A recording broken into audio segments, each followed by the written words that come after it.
Hello students, myself your educator Juhi Gupta. Hello students, मैं हूँ आपकी एजुकेटर जूही गुप्ता। आज हम यूपी बोर्ड के क्लास 9 के जीव विज्ञान की स्टडी करेंगे। ठीक है, आइए इस क्रम में आगे बढ़ते हैं। देखिए, हम यूपी बोर्ड के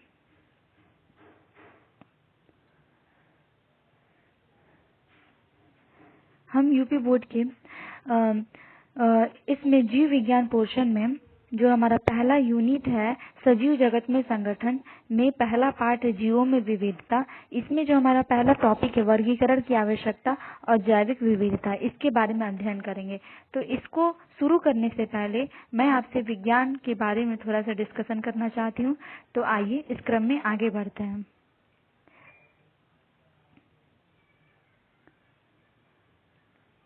देखिए, हम सभी जानते हैं साइंस,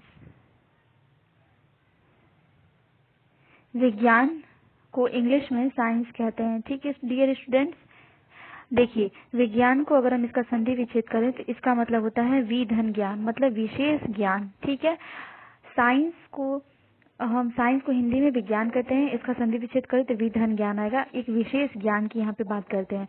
अंग्रेजी में इसे साइंस कहते हैं विज्ञान को। तो साइंस की उत्पत्ति लैटिन भाषा के शब्द SCIRE, ठीक है, SCIRE सीयर शब्द से हुए, जिसका अर्थ होता है जानना, मतलब टू नो। ठीक है, यानी विज्ञान क्या है, किसी भी वस्तु का या पदार्थ का सुव्यवस्थित, सुसंगठित और क्रमबद्ध ज्ञान ही क्या है डियर स्टूडेंट्स, विज्ञान है। ठीक है, देखिए जब हम क्लास 9 में जाते हैं तो हम विज्ञान को मुख्यतः 3 भागों में बांटकर अध्ययन करते हैं। ठीक है, पहला भाग जो है वो है हमारा फिजिक्स, PHYSICS फिजिक्स, जिसे हम हिंदी में भौतिक विज्ञान कहते हैं। ठीक है डियर स्टूडेंट्स, क्या कहते हैं हम इसे, भौतिक विज्ञान कहते हैं। दूसरा भाग है वो है हमारा केमिस्ट्री, CHEMISTRY केमिस्ट्री, जिसे हम हिंदी में रसायन विज्ञान कहते हैं। क्या कहते हैं डियर स्टूडेंट्स, रसायन विज्ञान। और जो तीसरा भाग है हमारा वो है हमारा biology, BIOLOGY biology dear students. ठीक है, तो इसे हम क्या कहते हैं डियर स्टूडेंट्स, जीव विज्ञान कहते हैं। ठीक है, तो देखिए अब हम, जैसा कि आपको मैंने बताया कि जब हम क्लास 9 में जाते हैं तो मुख्यतः विज्ञान को 3 भागों में बांटकर अध्ययन करते हैं। पहला हमारा फिजिक्स होता है, दूसरा हमारा केमिस्ट्री और तीसरा बायोलॉजी होता है। तो फिजिक्स की अगर हम बात करें तो फिजिक्स जो होता है वो भौतिक विज्ञान जो है, जिसे हिंदी में हम भौतिक विज्ञान कहते हैं, विज्ञान की वह शाखा जिसमें हम द्रव्य तथा ऊर्जा और उसकी परस्पर क्रियाओं का अध्ययन करते हैं। केमिस्ट्री की अगर हम बात करें तो जो केमिस्ट्री है हमारा, उसमें हम हम कहेंगे कि विज्ञान की वह शाखा है जिसके अंतर्गत पदार्थों के गुण, उनके संगठन, उनके संरचना तथा उनमें होने वाले परिवर्तनों का अध्ययन करते हैं। ठीक है, तो ये हमारा केमिस्ट्री। और तीसरा जो हमारा जीव विज्ञान है वो विज्ञान की वह शाखा है जिसके अंतर्गत हम डियर स्टूडेंट्स जीवों का अध्ययन करते हैं। ठीक है, तो आइए जीवों का हम अध्ययन करते हैं। तो जीव कितने होते हैं हमारे धरती पे, 2 तरीके के। ठीक है, इसको हम 2 भागों में कहते हैं, एक होते हैं हमारे जंतु और दूसरे होते हैं हमारे वनस्पति या पादप। ठीक है डियर स्टूडेंट्स, तो जंतु विज्ञान की, अगर वनस्पति विज्ञान की बात करें तो जंतु विज्ञान जीव विज्ञान की वह शाखा है जिसके अंतर्गत हम जंतुओं का अध्ययन करते हैं, जैसे एनिमल्स जैसे हम हैं, पक्षी हुए, इनका अध्ययन करते हैं। वनस्पति के अंतर्गत हम, वनस्पति विज्ञान जो होता है विज्ञान की वह शाखा होती है जिसके अंतर्गत हम वनस्पतियों का अध्ययन करते हैं। ठीक है डियर स्टूडेंट्स, जो भी प्लांट्स आते हैं, फाइटोप्लैंक्टन, छोटे छोटे पौधे होते हैं, उनके अध्ययन हम करते हैं, तो वो वनस्पति विज्ञान होता है हमारा। ठीक है डियर स्टूडेंट्स, तो आई होप आपको अभी तक की मेरी सारी बातें समझ में आई होंगी डियर स्टूडेंट्स, कि विज्ञान क्या होता है, फिजिक्स क्या होता है, विज्ञान को 3 भागों में बांटा गया, फिजिक्स, केमिस्ट्री और बायोलॉजी, ये क्या होता है। ठीक है, तो आइए इस क्रम में अब हम आगे बढ़ते हैं। ठीक है डियर स्टूडेंट्स, देखिए अब हम अपने पाठ को शुरू करते हैं। तो देखिए हम पढ़ने जा रहे हैं सजीव जगत में संगठन। ठीक है, तो सजीव जगत में संगठन की हम बात करते हैं डियर स्टूडेंट। तो सजीव मतलब क्या होता है, जीवधारी, मतलब पेड़ पौधे और जंतु ही क्या है, सजीव हमारी इस धरती पे है। तो इन सजीव जगत में कैसे संगठन होता है इसके बारे में बात करेंगे। ठीक है, इसमें हमारा है जीवों में विविधता, पहला पाठ है। और इसमें हमारा पाठ्यक्रम देखिए क्या है, वर्गीकरण की आवश्यकता, जीवों का नामकरण, द्विनाम पद्धति, वनस्पति जगत का वर्गीकरण, संघ तक पढ़ना है, जंतु जगत का वर्गीकरण, पढ़ना है और कशेरुकी संघ तक एवं कशेरुकी वर्ग तक पढ़ना है। मुख्य लक्षण उदाहरण सहित पढ़ना है। ठीक है डियर स्टूडेंट्स, तो अब हम क्या पढ़ेंगे इसमें, अब हम अपने टॉपिक पे आते हैं। ठीक है, देखिए हमको पढ़ना है, क्या पढ़ना है हमको, इसमें हमारा पहला टॉपिक है वर्गीकरण की आवश्यकता, जैविक विविधता। ठीक है डियर स्टूडेंट्स, तो हम पढ़ेंगे वर्गीकरण की आवश्यकता, वर्गीकरण की आवश्यकता क्यों पड़ी और जैविक विविधता क्या होती है, इसके बारे में हमको अध्ययन करना है। तो आइए देखिए, इस टॉपिक को शुरू करने से पहले मैं आपको बताना चाहती हूँ वर्गीकरण की आवश्यकता या जैविक विविधता। देखिए हमारी इस धरती पर जीवों की बहुत सारी वैरायटी पाई जाती है। ठीक है, एक छोटे से सूक्ष्म जीव एक कोश के जैसे अमीबा से लेके बड़े से बड़े विशाल का वृक्ष है जैसे रेडवुड, ब्लू व्हेल जैसी मछली पाई जाती है। ठीक है, तो इनको वर्गीकृत करना बहुत आवश्यक होता है। जैसे इतने सारे जीवों की हम अध्ययन एक ही बार में नहीं कर सकते। अगर हम वर्गीकरण कर देते हैं तो जो एक तरह के कैरेक्टर के जीव होते हैं वो एक पास आ जाते हैं, जीव जंतु पादप जो होते हैं वो एक पास आ जाते हैं। ठीक है, तो आइए देखिए पढ़ते हैं इसको। तो वर्गीकरण की आवश्यकता क्यों पड़ी, जब जैविक विविधता हमारे यहाँ है तो धरती पे, तो वर्गीकरण की आवश्यकता पड़ती है ताकि हम उनको अध्ययन आसानी से कर सके। तो संसार में पेड़ पौधे एवं जीव जंतुओं की न केवल संख्या अधिक है वरन उनके रूप, आकृति, आवास एवं स्वभाव में भी अत्यधिक विविधता पाई जाती है। ठीक है, अगर हम अपने संसार में देखें तो पेड़ पौधों और जीव जंतुओं की संख्या ही सिर्फ अधिक नहीं है, उनके रूप में, आकृति में, आवास में और स्वभाव में भी क्या है, बहुत सारे विभिन्नता पाई जाती है। तो जीवों की पाई जाने वाली इन असमानताओं को जैविक विविधता या जीवों में विविधता कहते हैं। ठीक है, जीवों में विविधता, विभिन्नता पाई जाती है, तो इसी को सिंपली हम जैविक विविधता या जैविक विविधता या जीवों में विविधता कहते हैं। ठीक है, ये हमारा बायोलॉजिकल डाइवर्सिटी या बायोडाइवर्सिटी है। सिंपल सी बात है, जीवों में जो विविधता है वो जैविक विविधता है। अभी तक लगभग 3,50,000 जाति के पेड़ पौधों और लगभग 19 लाख जंतु प्रजातियों की खोज की जा चुकी है और ना जाने कितनी ही जातियों की खोज अभी बाकी है। अभी तक बहुत सारे पेड़ पौधे और जंतुओं की खोज की जा चुकी है, लेकिन अभी बहुत सारे ऐसे जीव हैं, जंतु हैं, पादप है जिनकी खोज करनी अभी बची हुई है। ठीक है, इतना आपको समझ में आया होगा डियर स्टूडेंट्स।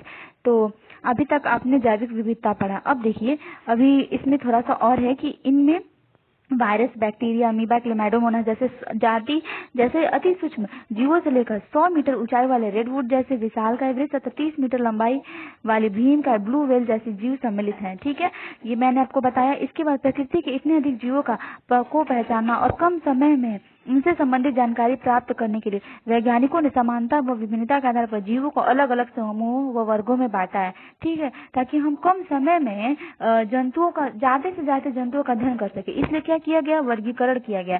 तो नए जीवों को पहचानना और सही वैज्ञानिक नाम देना तथा समानताओं और असमानताओं के आधार पर भिन्न वर्गों में या समूहों में रखने को वर्गीकरण कहते हैं। ठीक है डियर स्टूडेंट्स, आपको समझ में आ रहा है क्या कह रहा है ये यही कह रहा है कि नए जीवों को हम पहचाने, ठीक है, और उनको वैज्ञानिक सही नाम दे, सही वैज्ञानिक नाम दे और उनमें क्या समानता क्या असमानता, इसके आधार पर उनको विभिन्न समूहों या वर्गों में रखे, तो इसी को हम वर्गीकरण कहते हैं। और जीवों के नामकरण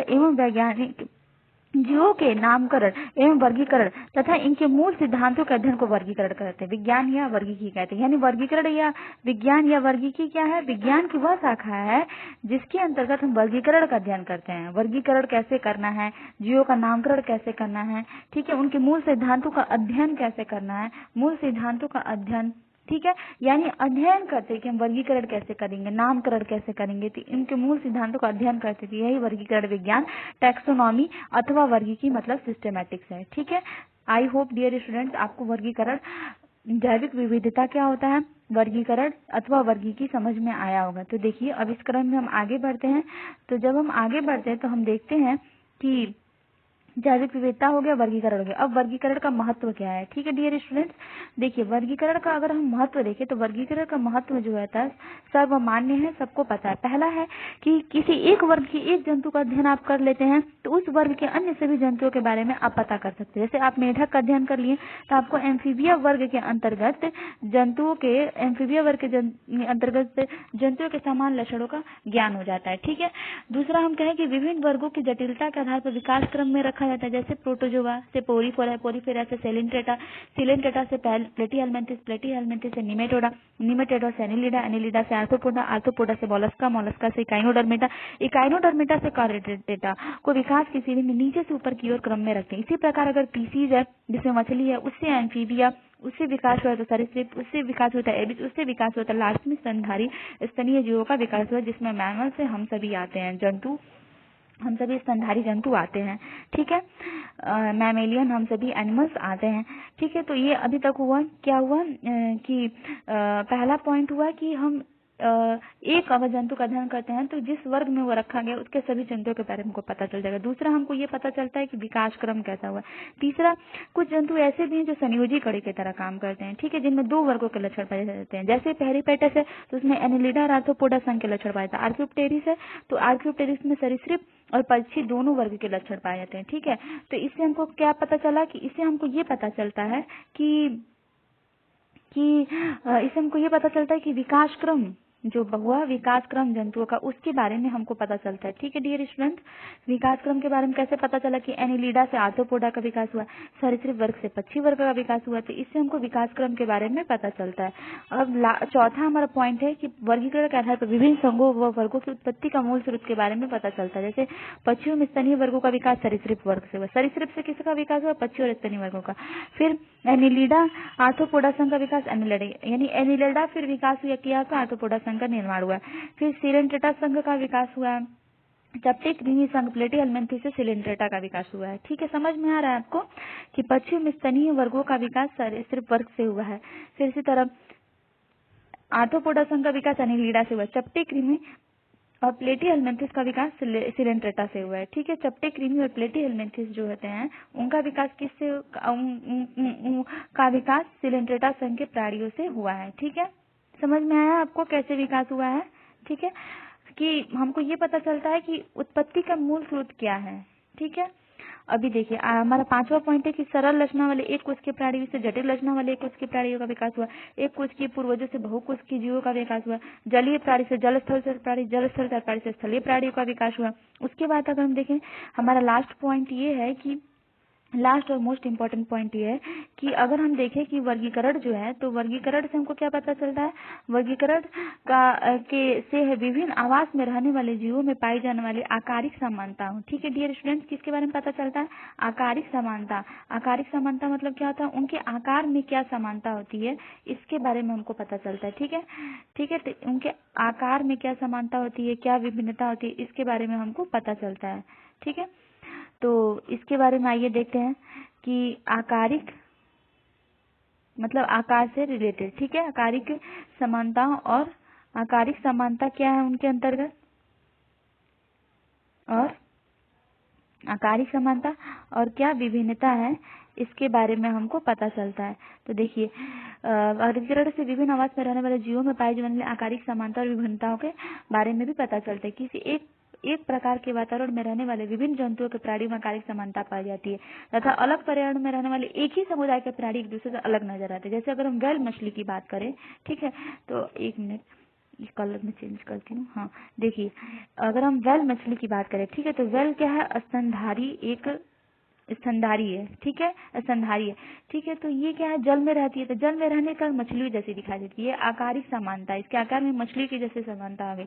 ठीक है, विभिन्नता की बात करें तो वेल है, वेल स्तनधारी है, चमगादड़ है, ठीक है, और शेर है। ठीक है, ये एक ही संघ के प्राणी हैं। ठीक है, वेल है, चमगादड़, शेर एक ही संघ के प्राणी, लेकिन अलग अलग वातावरण में रहने वाले के का बिल्कुल अलग नजर आते हैं। वेल है, चमगादड़, शेर, ये सबकी अगर हम बात करें तो वेल है तो ये अलग अलग वातावरण में रहते हैं, तो वेल मछली की तरह दिखाई देती है, चमगादड़ पक्षी की तरह दिखाई देता है, शेर जंतु जानवरों की तरह वाइल्ड एनिमल्स की तरह दिखता है, लेकिन सभी क्या स्तनधारी हैं।